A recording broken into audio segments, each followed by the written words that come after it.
Marica, lo que fue el capítulo 3 y 4 de Kishin Gentosho estuvieron brutales y el día de hoy quiero hacer un resumen y comentar un poco estos dos capítulos que básicamente están conectados pero que son brutales y que nos demuestra que dentro de esta serie no necesariamente los demonios son los malos, sino los seres humanos también lo podemos ser. Así que prepárense porque esto va a estar brutal. En primera instancia vemos a Jinja que ha entrado como una especie de restaurante que es atendida por un padre y su hija de llamada Nof, ¿no? Que a lo largo del capítulo vamos a ver que Jinja y ella generan una amistad bien interesante en la cual ella hace que Jinja reflexione sobre muchas cosas, sobre sus objetivos, sobre la visión que él tiene de su vida y demás. El padre le comenta a Jinja que pues básicamente en este pueblo han ocurrido varias desapariciones de un supuesto descuartizador, pero que hay algo extraño porque los cuerpos desaparecidos no cuadran de alguna u otra manera con lo que aparece. Esto se lo están atribuyendo a un demonio. Así que obviamente Jinja, al ser un cazador de demonios, pues se interesa sobre esta situación y decide emprender un camino para poder buscar a ese demonio que está matando a tantas personas. Jinja se va a un puente donde supuestamente este descuartizador aparece de manera más frecuente y cuando ya está a punto de irse pensando que no ha aparecido, escucha a lo lejos el grito de una mujer. Se va corriendo rápidamente a ver si logra ver ese descuartizador, pero de repente llega al lugar de donde provienen los gritos y ve una cantidad de cuerpos destrozados, pero que curiosamente únicamente son de hombres. No ve por ningún lado la mujer que pues gritó y que lo alertó. De repente cuando está investigando y demás estos cuerpos destrozados, es atacado por algo que él no ve. Esto le ocasiona varias heridas y al ver Jinja que es un demonio lo que lo está atacando, pues decide liberar también su poder demoníaco. Está en este enfrentamiento y demás y cuando ya está arrinconando a este demonio, este se revela así y se presenta con el nombre de Mosuke, ¿no? Acá hay una conversación donde básicamente Mosuke le dice a Jinja que pues él pensaba que él era el descuartizador, pero como vio que él era el que Jinja estaba buscando a este descuartizador, pues todo tenía sentido y él no lo era, por eso es que había decidido revelar su identidad y básicamente que no siguieran peleando porque Jinja prácticamente lo iba a matar. Aquí Mosuke le dice a Jinja que se vayan a otro lugar para poder hablar más a profundidad de qué es lo que sucede y que le crea que él no es el descuartizador. Aquí Jinja y Mosuke han llegado como una especie de casa vieja. Mosuke le cuenta que básicamente él pensaba que Jinja era el descuartizador, pero que posteriormente comprobó que no y que por eso se había revelado. Jinja está un poco dudoso de si Mosuke no lo está engañando, pero después le pregunta que cuál es su interés en este descuartizador. Aquí en este momento vemos cómo Mosuke aprieta las manos con mucha rabia y básicamente dice que es por resentimiento. Algo lo está impulsando a él a buscar este demonio, pero qué curioso que un demonio esté buscando a otro demonio para matarlo. Aquí Mosuke le dice que él es uno de los demonios superiores, son una clase de demonios pues mucho más elevados, pero que no necesariamente que se consideran superiores por su fuerza física, sino más bien son superiores por sus capacidades de razonamiento. Mosuke le dice que no necesariamente todos los demonios superiores son fuertes, más bien él es uno superior, pero es un demonio débil que odia la violencia.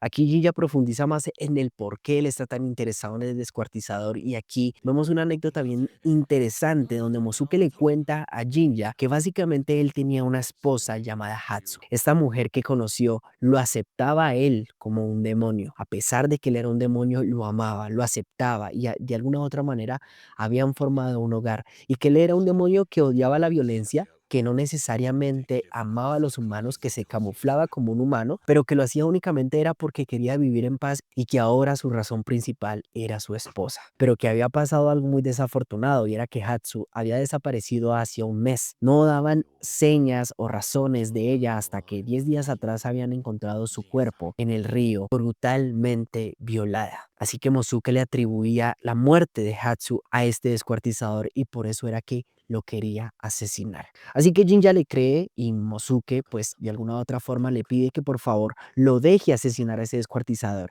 que él quiere hacerse cargo de él, a lo cual Jinja se niega porque básicamente su profesión y su trabajo es cazar estos demonios. Así que ambos llegan al acuerdo de básicamente van a compartir información y van a trabajar juntos para poder cazar a este demonio. Jinja y Mosuke pasan mucho tiempo buscando a este descuartizador, pero a la larga no encuentran pistas. En una noche, ellos están como tomando después de su búsqueda en la casa de Mosuke, y pues aquí ambos empiezan a sincerar y vemos más un estrechamiento entre su relación, ¿no? Como un cazador de demonios de alguna u otra manera se empieza a volver amigo de un demonio. Y aquí vemos cómo él, a pesar de que en los anteriores capítulos se ha mostrado como una persona dura, le revela de alguna u otra manera las intenciones que él tiene y el objetivo, porque Mosque le pregunta cuál es la razón del por qué él caza a los demonios. Lo primero que Jinja le dice es que pues lo hace por dinero, pero que la razón principal es porque se tiene que preparar porque en algún momento se va a enfrentar con un demonio muy poderoso. Y aquí de alguna u otra manera Jinja le cuenta su historia o la historia de Suzume a Mosque y vemos cómo ellos de alguna u otra manera, entre risas, entre anécdotas y demás, van estrechando y se van volviendo cada vez más amigos. Como les dije al principio, la hija del tendero que vimos al principio del capítulo de alguna u otra manera genera una relación bien estrecha con Jinja y en una de las noches en la cual él y Mosque están buscando el demonio, pues él la ve a lo lejos en esas noches, así que decide caminar con ella mientras Mosque se ha hecho invisible como para no molestarlos y ahí hay unas conversaciones bien interesantes y bien profundas donde básicamente Ofu le dice a Jinja que él en ocasiones está muy cegado por su propósito y que se está olvidando de las cosas realmente importantes de la vida, que su propósito y su obsesión lo están de alguna u otra manera encegueciendo. Después de que Jinja acompaña a Ofu a su casa, se vuelve a encontrar con Mosque y están esperando en un puente y de repente ven como hay una chica que está pasando sobre ese puente a altas horas de la noche. Y aquí a lo lejos vemos a ese descuartizador, a ese demonio descuartizador que ha atacado a Mosque, que está pues ahí tomando y de alguna u otra manera como ebrio y demás. Es una criatura enorme, cuadrúpeda, muy poderosa, muy rápida y muy ágil. Aquí se enfrenta con Jinja y pues este demonio lo que quiere hacer es llevarse a esa chica que ha ido caminando por ese puente, pero entre Jinja y Mosque pues básicamente logran proteger a esta chica. La criatura escapa y Mosque se va detrás de ella y Jinja se queda atrás. Pero antes Jinja le dice que no se vaya a enfrentar al descuartizador, que la siga, que le siga el rastro, pero que no se vaya a enfrentar con él porque este demonio puede ser muy poderoso. Mosque se va detrás y aquí Jinja se encuentra con la chica. Esta chica se llama Natsu y es la chica que aparece en el segundo capítulo. Ya han pasado unos años porque la vemos más grande y pues aquí empiezan a hablar y demás. No hay como en esas conversaciones nada muy relevante y tal, pero sí vemos al guardaespaldas de ella, creo que se llama Sanji, y este le cuenta que este demonio o esas apariciones de este demonio se dan en un templo llamado Misohu. Se dice que ahí hay unas apariciones de este supuesto demonio que está cazando mujeres. Mientras todo esto sucede, vemos como Mosque ve a lo lejos cómo la criatura se ha llevado nuevamente a una mujer y pues cegado por la rabia y el resentimiento lo sigue. Llega a este templo llamado Misohu y se adentra, se vuelve invisible, está dispuesto a enfrentarse con este descuartizador, dispuesto a vengar a su esposa, dispuesto ya como a finiquitar su venganza, pero el demonio lo detecta y zampa un garrazo y lo deja totalmente malherido, mejor dicho, pues Mosque no pudo hacer mucho. En eso de repente vemos como Jinja llega al templo Misohu y pues a lo lejos ve que Mosque está totalmente herido, está agonizando y está a punto de morir, a lo cual este se le acerca y Mosque le pide que por favor con la espada que él tiene, con esa daga que él tiene, que le ayude a vengar a su esposa, que le ayude a completar su venganza, a lo cual Jinja le dice que sí, que está dispuesto a hacerlo, pero que no solamente le pide esa katana, sino que le pide que le dé su poder, le dé el poder de la invisibilidad. Recordemos que Jinja cada vez que devora un demonio o una habilidad, no solamente devora esa habilidad, sino que ve los recuerdos de ese demonio. En el momento en el que absorbe a Mosque, pues aquí se nos muestra toda la historia que él tuvo con Hatsu, con su esposa desaparecida, cómo la conoció, cómo empezó a tratar con ella, cómo poco a poco se fue enamorando de ella y el momento en el que desapareció y en el momento en el que la vio o en el momento en el que vio su cuerpo muerto en el río. Aquí después de que Jin ya ha absorbido el poder está dispuesto a enfrentarse con la criatura, con el descuartizador y vemos cómo la criatura llega con el cuerpo de otra mujer, se come la carne, se come los huesos y Jin ya pues decide enfrentarse con este monstruo aprovechando la habilidad de la invisibilidad, pues primero le corta un brazo, este monstruo grita fuertemente y pues tiene una velocidad muy impresionante, tiene una habilidad que le permite de alguna u otra manera acelerar muy rápido y poder de alguna u otra manera patear en el aire y poder impulsarse. Algo así como una habilidad de tipo One Piece, más o menos. En ese momento, Jinja libera todo su poder demoníaco y de un solo espadazo le corta la cabeza a este monstruo. Más bien no fue un combate fuerte, fue un combate rápido en el que Jinja pues con la habilidad de Mosque y con su super brazo pues pasa por encima del descuartizador.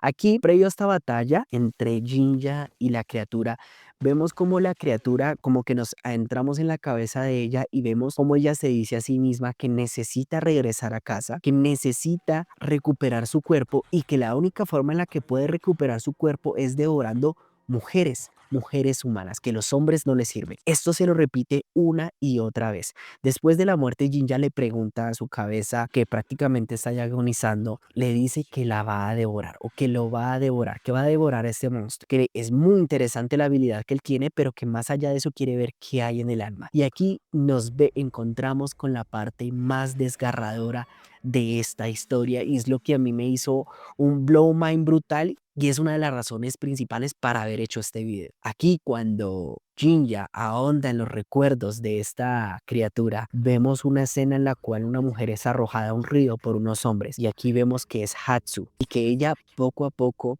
mientras se va hundiendo, se repite a sí misma que debe volver a casa, pero que no puede volver con ese cuerpo así, que necesita un cuerpo nuevo. Básicamente, este demonio, el demonio descuartizador, era la esposa de Mosque. Debido a esa escena tan traumática en la cual dos hombres la habían violado, la habían separado de su amor, pues ella se había convertido en un demonio por su obsesión de no separarse de Mosque. Esto es una escena brutal y es un punto de quiebre impresionante para estos dos capítulos. Posteriormente, al final, vemos cómo la hija, Ofu, está hablando con su padre y aquí pues le dice que Jinja aún no ha terminado su trabajo en la aldea, ¿no? Este le dice que pues que extraño porque las desapariciones se han detenido. Ofu le responde a su padre que Jinja le había dicho que todavía faltaban unos demonios por cazar. Al final del capítulo, vemos como dos hombres están caminando a altas horas de la noche y dicen que pues el descuartizador ha desaparecido y que pueden seguir haciendo de las suyas, violando mujeres en la noche, aprovechándose de las mujeres que vagan por ahí en solitario y recuerdan cómo la anterior mujer que habían violado lo único que hacía era gritar y gritar y gritar y lo único que decía era Mosque, Mosque, Mosque. Estos dos hombres del final eran los que habían violado a la esposa de Mosque. Vemos cómo Jinja de un momento a otro sale de un árbol, saca su espada y los degolla, matando a los verdaderos demonios de esta historia. Estos dos capítulos son brutales, son impresionantes. A mí personalmente me gustó mucho porque vemos una relación y una amistad bien interesante entre Jinja y Mosque, ¿no? Y es interesante como un demonio, en el caso de Mosque, quiere estar lejos de la violencia, no le importa qué pasa con los de su raza, porque claramente ve que el Jinja pues hace demonios y no siente ningún tipo de rabia ni nada, y que su único anhelo es vivir tranquilo y vivir en paz, que había encontrado su paz cuando había conocido a Hatsu, a su esposa, pero que cuando se la arrebataron, le arrebataron esa paz. Y lo interesante de esto es que quien le arrebató la paz a un demonio, lo que le arrebató la tranquilidad a un demonio que en teoría vive en paz, era un humano. El paradigma de esta historia es como a raíz de los actos de dos humanos, deplorables de dos humanos, se genera un demonio. Aquí uno se pregunta, ¿realmente el malo dentro de esta historia es el demonio o es el humano? Personalmente siento que es el humano y pues la verdad son dos capítulos impresionantes, se los recomiendo, vayan a verlo. Kijin Gentosho hasta muy bueno, el segundo capítulo estuvo interesante, pero estos dos estuvieron brutales. Así que pues nada, espero les haya gustado este video. Si fue así, denle like, suscríbanse, compártanlo y nos veremos en un próximo video. Hasta luego.